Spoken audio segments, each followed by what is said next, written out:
जब किसी खिलाड़ी का सर मेडल पहनने के लिए झुकता है तो सारे हिंदुस्तान का सर ऊंचा उठ जाता है। जब किसी खिलाड़ी की धड़कनें बढ़ती हैं तो सारे हिंदुस्तान का दिल थम जाता है। जब कोई खिलाड़ी जीत के करीब होता है तो सारे देश के हाथ एक साथ दुआओं में उठ जाते हैं। एक खिलाड़ी सारे हिंदुस्तान को एक कर देता है।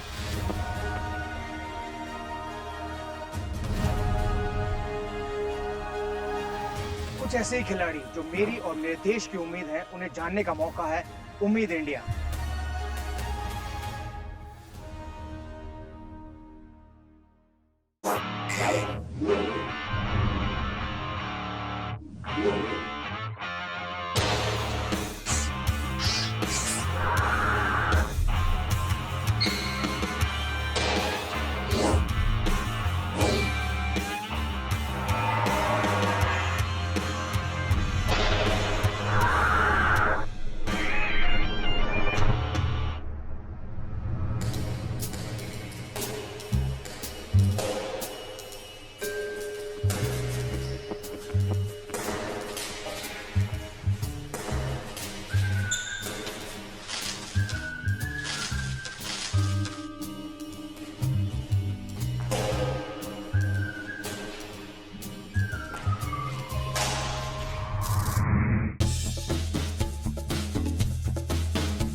सिर्फ बल्ला घुमाना ही नहीं, रैकेट घुमाना भी जानता हूँ साई।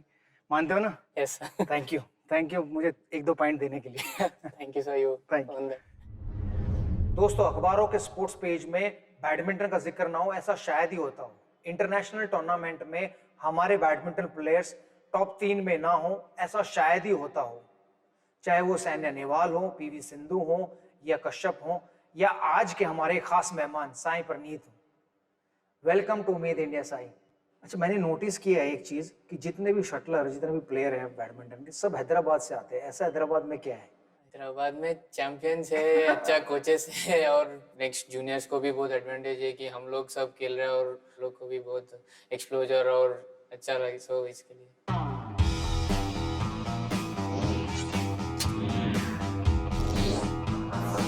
आपकी बैडमिंटन खेल की शुरुआत कैसे हुई? Actually, मेरा aunt used to play badminton. She was a national player. She used to play with Gopi sir and all. So through her, my grandfather joined me in badminton. There was another stadium, LB Stadium, where Gopi sir and all used to play that time. तब मेरा grandfather लेके जाता था, दिखाता था ऐसा ये game है, वो गोपी सर है, वो बहुत चैंपियन, वो सब बता रहा था।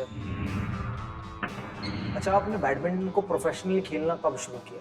मैं फर्स्ट समर कैंप में ज्वाइन हुआ था, तो उधर से धीरे रेगुलर प्लेयर बन गया। अंडर 10 में I won my first all India ranking में, and I was a national champion in under 13, under 16। So then I thought I have to do this, and उसके बाद से बैडमिंटन ही करियर खोल के उठा।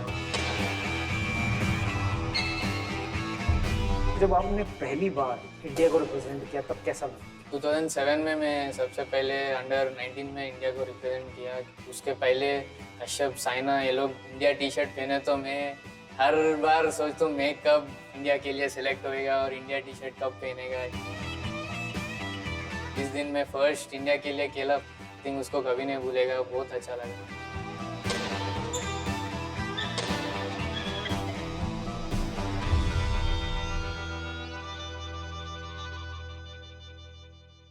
आपके लिए कैसा एक्सपीरियंस रहा? जिस एकेडमी में सानिया नेहवाल, पीवी सिंधु, कश्यप ये सब ट्रेनिंग ले रहे हैं, आप भी उसी एकेडमी में ट्रेनिंग ले रहे हो, वहीं उनके साथ प्रैक्टिस कर रहे हो, तो वो एक्सपीरियंस क्या था? उनसे आप कितना मोटिवेट होते थे? I am so lucky to have many people and many champions like Saina, Kashyap and Sindhu and all.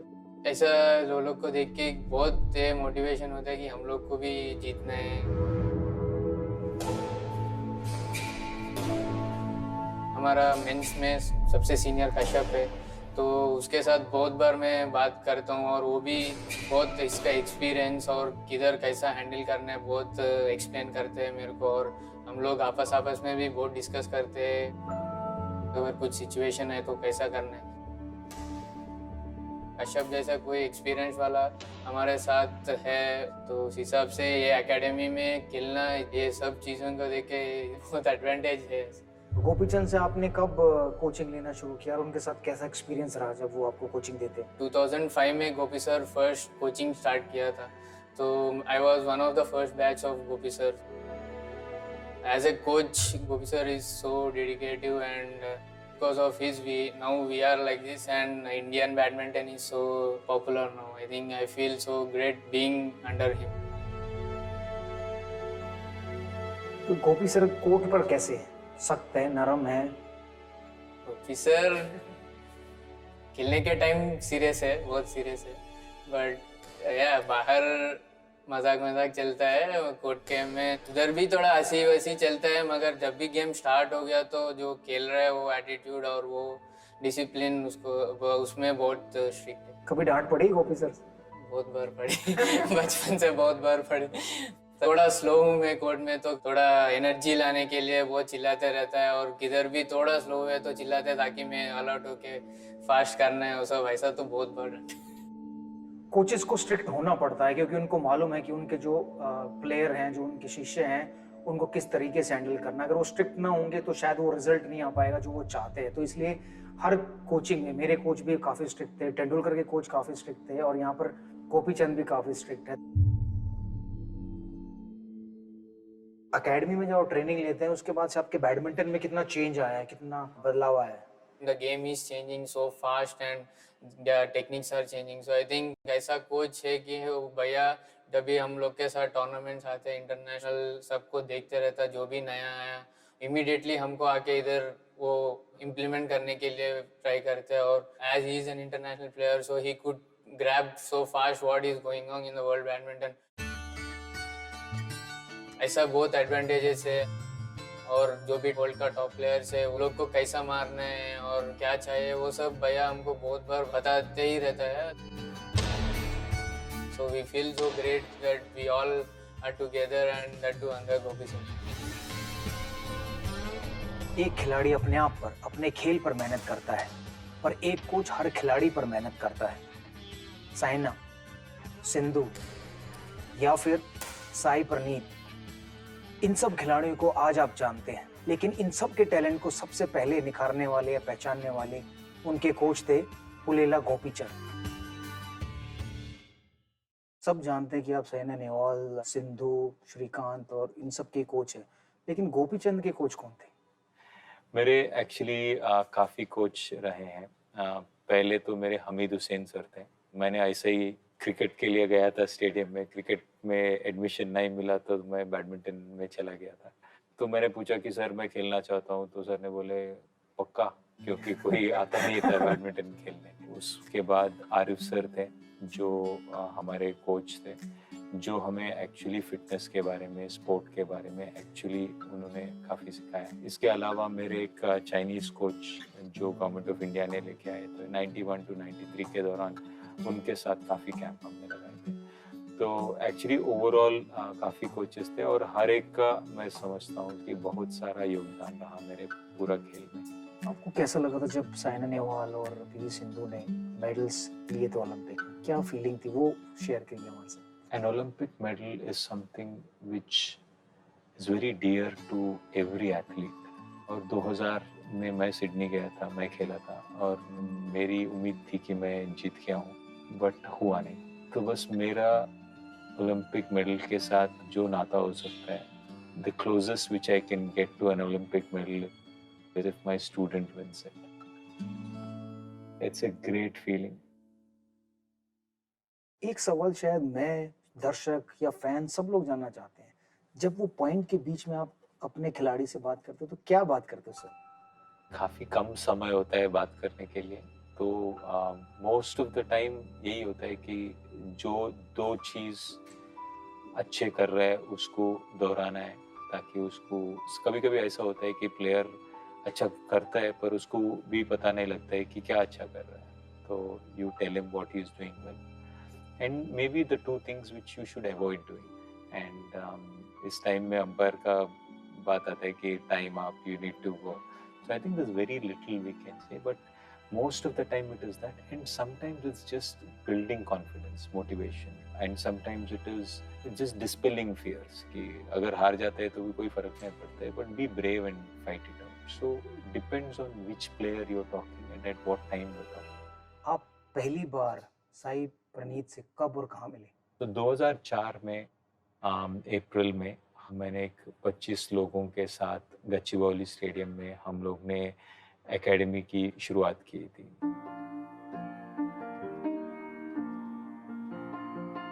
ऐसे ही इनफॉर्मली हम लोग ने उगादी के दिन पूजा किया और बोला कि कल सुबह से हम लोग ट्रेनिंग करेंगे।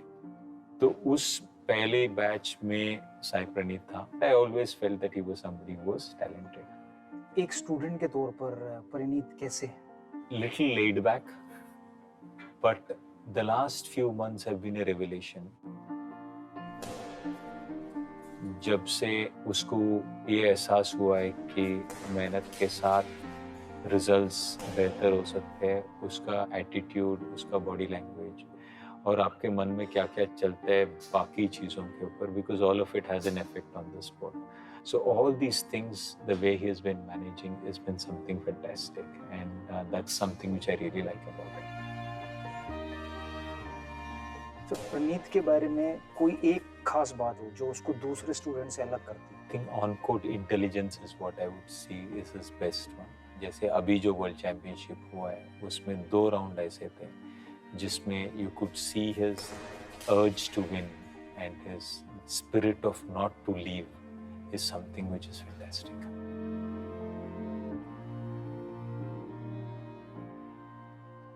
प्रणीत की कोई कमियां होंगी जिस पर आप और प्रणीत दोनों मिलकर काम कर रहे होंगे, वो कुछ है ऐसी जो उसको इम्प्रूव करना? 2 एरियाज है जिस पे डेफिनेटली इम्प्रूव हो सकते हैं, एक मूवमेंट और एक फिटनेस, और दोनों ही चीज़ों में डेफिनेटली एक अच्छी इम्प्रूवमेंट आ सकती है.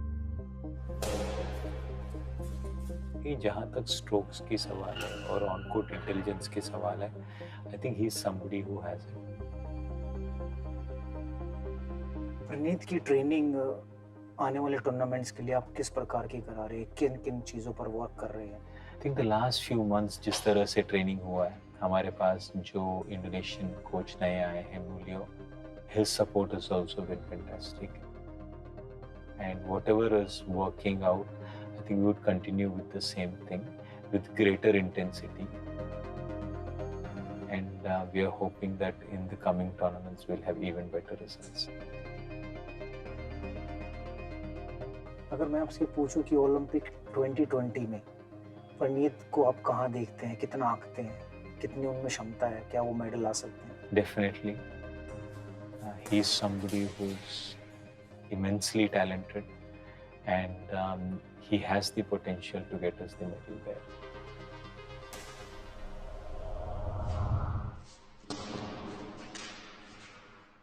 तो आपके अभी तक का बैडमिंटन का सफर कैसा रहा है?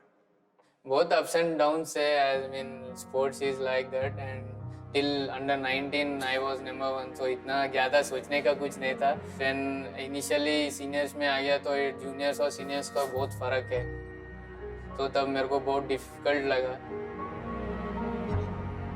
तो जो वो डिफरेंस कवर करने को बहुत टफ है. जैसा साई ने कहा कि जूनियर से सीनियर लेवल पर आने में बहुत ज़्यादा डिफरेंस है, ऐसे ही मैंने भी पाया जब मैं अंडर 19 वर्ल्ड कप खेला इंडिया के लिए, उसके बाद फर्स्ट क्लास क्रिकेट आया खेलने, तो वो जो गैप है वो बहुत बड़ा गैप होता है. उसमें जो वाकई में अच्छा खिलाड़ी होता है वही सर्वाइव कर पाता है, वरना बहुत सारे प्लेयर अंडर 19 खेल के आते हैं लेकिन वो आगे जाकर कुछ खास कर नहीं पाते. तो उसके लिए आपको और ज़्यादा मेहनत करनी पड़ती है, जैसा साई ने की. अंडर 19 इंडिया चैंपियन बनने के बाद, नंबर 1 बनने के बाद उन्होंने सीनियर्स में आया तो उस गैप को जल्दी से फिल किया. आपने सुपर सीरीज़ में ली चोंग वुई को हराकर अपनी कमबैक की, फिर उसके बाद कनाडा ग्रैंड प्रिक्स में भी अच्छा खेला. तो कैसा रहा वो सुपर सीरीज़ का सफ़र, वो मुझे कुछ बताइए. ली चोंग वे का वो वर्ल्ड नंबर 1 है, तो एक्चुअली उसको ज़्यादा लोग मारा नहीं, तो मैं इंडिया से फर्स्ट जो मारा उसको तो बहुत अच्छा लगा. बट नेक्स्ट राउंड किसी दूसरा प्लेयर के साथ क्लोज मैच हार गया तो बहुत अपसेट हुआ था, क्योंकि वो बहुत बड़ा टूर्नामेंट था, ऑल इंग्लैंड चैंपियनशिप. लेटर थोड़ा और मेहनत करके अभी कनाडा ओपन जीता, उसके बाद बीच में जो भी 1.5 मंथ जो भी ट्रेनिंग था वो बहुत हार्ड वर्क करके वो टूर्नामेंट को गया, तो बहुत अच्छा लगा। सही, मुझे बताएं कि इस गेम में ब्रेन रिफ्लेक्स ज्यादा मायने रखता है या मसल रिफ्लेक्स? दोनों साथ में चाहिए, क्योंकि जब हम लोग गेम में एंटर होते हैं एक एक अपोनेंट एक एक जैसा रहता है, तो जैसा वो कंडीशन का साउंड स्पॉट रिएक्शन और जो भी उसका टैक्टिक्स हो वो क्या कर रहा है हम लोग भी थोड़ा जानना चाहिए, और मजिल का भी जान चाहिए, क्योंकि गेम तब एंड हो रहा है तो एनर्जी ड्रॉप होता है, उस टाइम मजिल से ही वो एनर्जी आएगा, तो मजिल इम्पोर्टेंट है। अच्छा, मुझे बताएं कि स्मैश जो मारते हैं उसकी जो टेक्निक है उसको इम्प्रूव करने के लिए किस तरह की ट्रेनिंग ली जाती है? वेट ट्रेनिंग एक है, और प्रैक्टिस में 10-15 मिनट या कुछ भी स्मैशेस करते ही रहना है। मेनली पावर के लिए जिम करना है, और वो जो मजिल चाहिए वो एग्जैक्टली हम करेक्ट वर्कआउट करके और जनरल प्रैक्टिस में ही वो इम्प्रूव होए। क्योंकि अगर मैं क्रिकेट से कंपेयर करूँ स्मैश की शॉट को, तो हम लोग कवर ड्राइव, स्ट्रेट ड्राइव या कोई भी ड्राइव मारते हैं तो उसमें 10-15 मिनट से कहीं ज़्यादा समय लगाते हैं, मतलब 100 बॉलें 200 बॉलें मारते हैं एक शॉट के लिए। तो क्या वैसा ही आप शटल के साथ भी वैसा ही करते हैं? मल्टी शटल रहते हैं हाथ में, ज़्यादा शटल पकड़ के कंटिन्यूस देते रहते हैं, तो हम लोग स्मैश में ऐसा काफ़ी देर करते हैं, और परफेक्शन के लिए और एक पावर के लिए। अटैक और डिफेंस में कितना बैलेंस होना ज़रूरी है जब आप गेम खेलते हैं? दोनों बैलेंस करना इम्पोर्टेंट है, क्योंकि अगर हमको पॉइंट चाहिए तो हम अटैक करना ही पड़ेगा, और शटल उधर जाना है तो डिफेंस करना ही पड़ेगा, तो दोनों इम्पोर्टेंट। तो आपके क्या स्ट्रेंथ पॉइंट है? आपका डिफेंस स्ट्रेंथ है या? मेरा डिफेंस स्ट्रेंथ है, और डिफेंस उठा के अटैक क्रिएट करना है मेरा स्ट्रेंथ। अच्छा, आने वाले टूर्नामेंट्स के लिए आपने और आपके कोच ने क्या गेम प्लान्स बनाए हैं? जो भी गेम का रिलेटेड है ना, कुछ प्रॉब्लम नहीं है, बस फिजिकल थोड़ा एंड्योरेंस और स्ट्रेंथ का भी इशू है, तो कभी भी गोपी भाई के साथ गेम का डिस्कशन आता है नहीं, बस थोड़ा एंड्योरेंस अच्छा और फिट रहना है, और बस स्ट्रेंथ इंप्रूव करना है।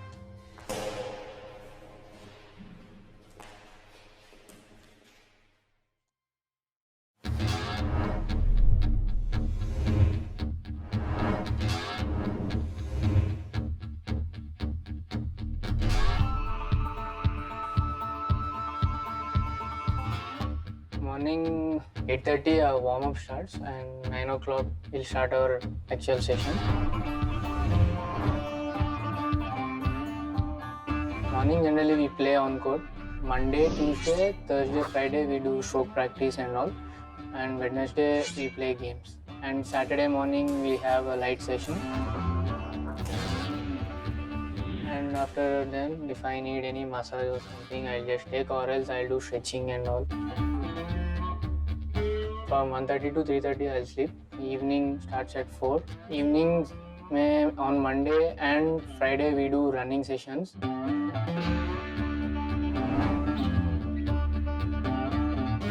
And Saturday evening is off, and Wednesday evening and Sunday is off. And Tuesday, Thursday we do gym.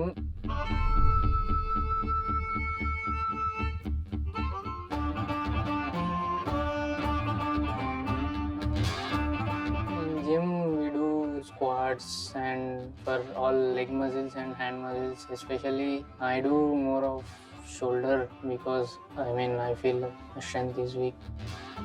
After gym we have some skipping, shadows, some agility and all.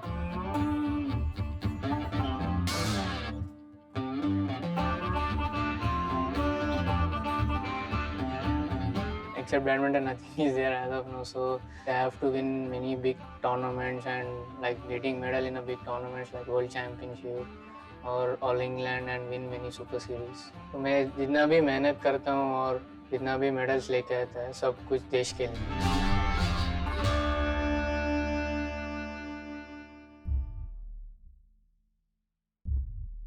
Sai, badminton को racket sport का सबसे तेज खेल माना जाता है। अब मैं कुछ ऐसे सवाल पूछूंगा जिसका आप देखते हैं कि कितनी तेजी से रिटर्न जवाब देते हैं मुझे। तो आप तैयार हैं? चलिए, आपके बैडमिंटन इंस्पिरेशन गोपीचंद या वो गाना ढल गया दिन? गोपी सर। ओके, जितेंद्र नहीं है।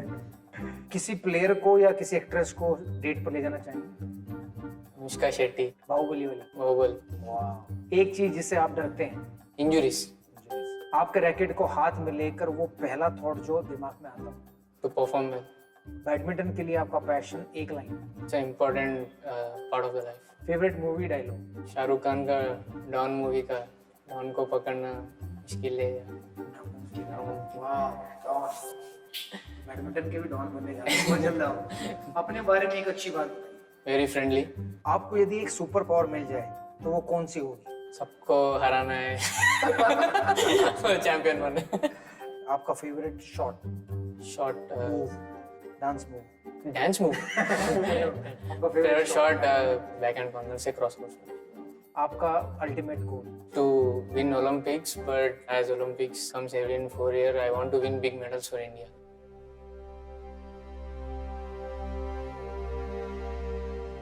साई प्रनीत अपने पैशन को लेकर बहुत डेडिकेटेड और फोकस है। उनकी मेहनत और लगन ने मुझ में भी एक नई एनर्जी भर दी है।